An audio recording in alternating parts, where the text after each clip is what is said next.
Yo, hello guys. In today's video, I'm going to show you how to use Cloudflare DNS on Google Chrome to make your browsing faster and more secure. Let's begin. First, open your Chrome browser, okay? Then click on the three dots on the top right corner over here. Scroll down and select Settings. Then on the left sidebar, click on Privacy and Security. Scroll down all the way and then select Security over here. In the Security section, scroll down again.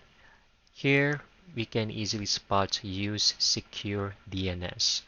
Make sure this is turned on, and over here, click on this section or the drop down. Then we can easily click or choose Cloudflare. Now you can close Settings tab and Chrome will automatically use Cloudflare DNS for safer and faster browsing. I hope you found this video very helpful.